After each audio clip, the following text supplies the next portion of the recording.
I hope you don't mind I got out of order. I have a letter from the Drakes, the missions. It says, anybody else has any other missions, I forgot about that. So, please don't shoot me.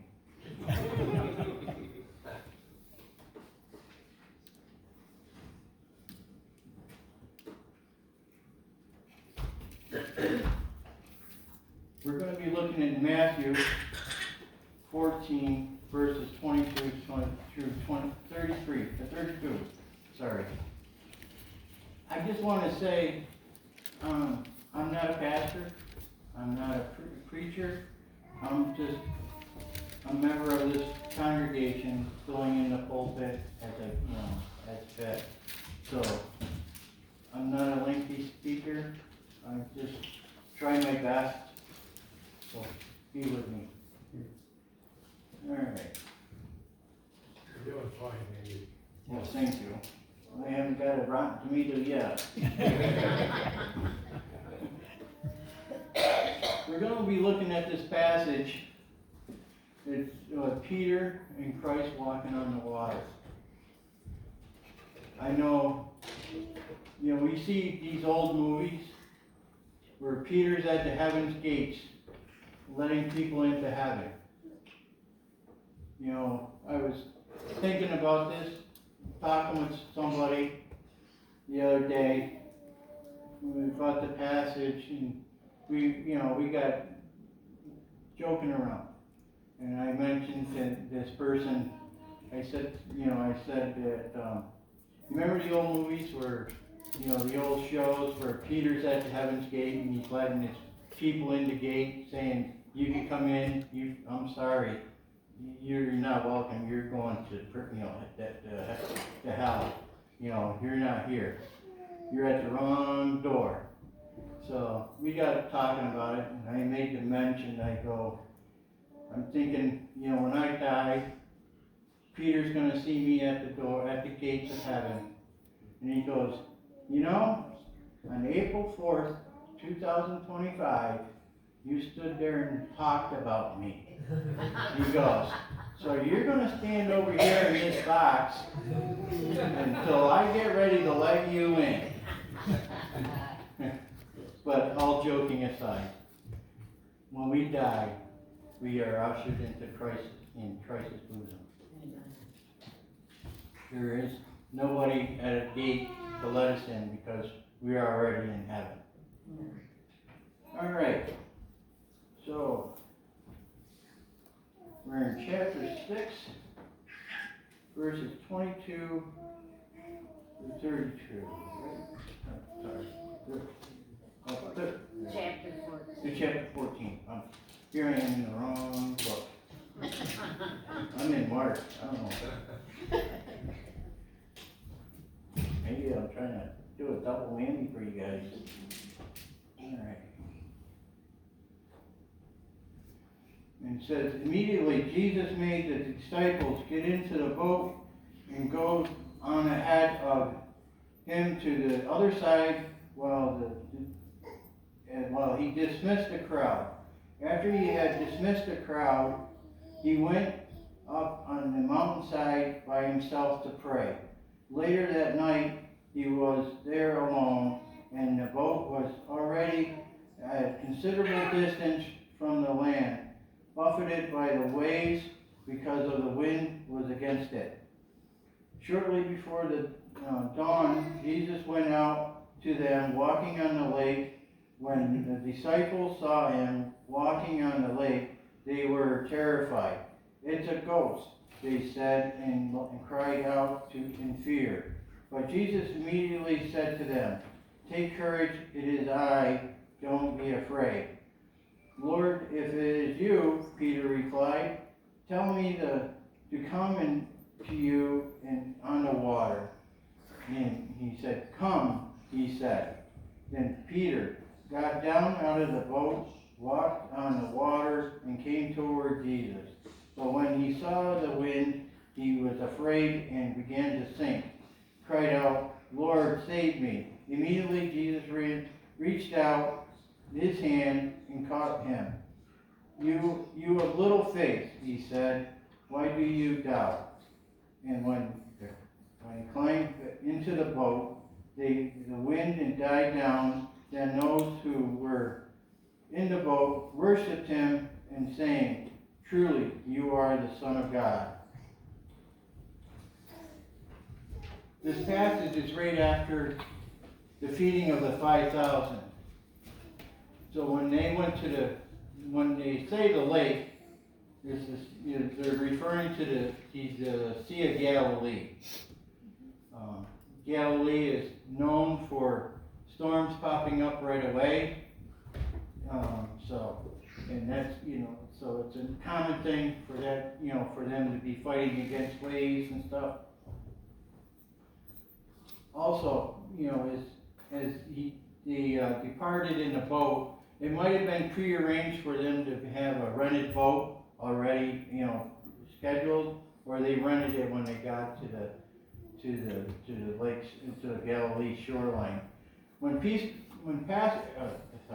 Jesus wanted to depart and go on the hillside, what happened is he wanted time alone to be with God, have time alone for prayer and meditate, because of the whole day he had no time alone through this. So he took the opportunity to be alone. As they went out to sea, they were probably like 3.5 miles out to sea, with fighting the waves and rowing, going through all that. They were terrified. Jesus saw them from the hillside, saw them struggling, so he walked out on the water toward them. Jesus was going to pass by, but when they recognized him as a ghost, saying he was a ghost, it's like in our day, when Christopher Columbus came and discovered this land, sailors had stories of sea serpents, monsters in the sea. If you go off to sail out and get to the edge of the ocean, you're just gonna fall off the world. It's like disbelief, disbelief from their culture, let's say. I remember a time when I was on Black Lake. There was a group of us fishing on Black Lake. There was like 20 of us. Some of us had boats and some of us didn't. So we broke up in groups to go on boats. And in my boat, I had 2 other gentlemen with me. We went across the lake about 9 o'clock, 9:30. We got into a cove. It wasn't a real sunny day. It was overcast. We got across the lake. It takes about 15 minutes or so to get across the lake. And if you know Black Lake, it's a very shallow lake. It has some deep spots in it, but it's mostly shallow. The mouth of the Black River, and so this particular day we're in like a cove, and we didn't see the lake at all. We were in a cove. We were catching crappies. We were doing pretty good. We got about 4 o'clock. We decided to go back to camp, see what everybody else is doing. When we got to the lake, it was like 3-foot waves. The wind had picked up and everything, and we were coming across in a 14-foot aluminum boat, having the waves hit you broadside, trying to get over them, and a little motor. Was really fun. The bow of the boat would go up, and it'd come crashing down. I did that about 3 times, and I was thinking, this thing ain't gonna hold together. Rivets are gonna be popping, and so the decision was to follow the shoreline around the lake until we can get to our campsite. We pulled up to the dock. The owner of the campsite, he was the fire chief for the town there at the town of Hammond. on the dock as we were coming up, and he mentioned to us, he goes, "We were about ready to send out the search party for you because you haven't come back yet. We were figured that you capsized." He goes, "At least you made the right decision of going around the lake along the shoreline instead of crossing the lake, you know, with the waves the way they were." He said, "You surely would have capsized." So, I had some wisdom there. And scared myself. But it's, you know, as the disciples, they're fighting the waves, they're rowing across the, you know, trying to get across the Sea of Galilee to the other side. Then all of a sudden, you can imagine what is, you know, here it is, it's between 3 o'clock in the morning and 6 o'clock in the morning, somewhere in this time frame. So, and all of a sudden you see this figure of a person on top of the water walking toward you. You know, it must have been quite the sight to see somebody walking on water. Peter cries out, you know, as he says, Christ, you know, Jesus said that it is I, don't be afraid. Peter gives enough courage to say, if it's, you know, let me come out to you. Peter had the, you know, courage to say that. And so he left the boat, started walking on the water.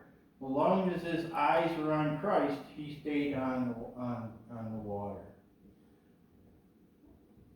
You know, but being human, as we are, you get your feet wet from the waves beating on you, the wind is blowing, and, you know, and all of a sudden he realized where he was.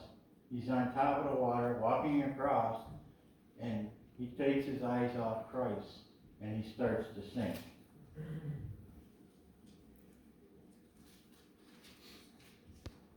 For us, we need to keep our eyes upon Christ. As we go through times in our lives, as we grow together, as we go through this time of, you know, where our situation is today, we need to keep our eyes on Christ. Don't get discouraged. And when he says, Peter cries out, "Save me," we also need to do the same thing, to cry out to Christ. Save me, give us the courage, give us the wisdom that we need.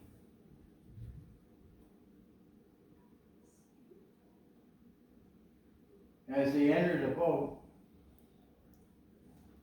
the winds died down, things got better, and when they say when he is truly the true God, they finally believe that he is almighty because he can control the wind and water.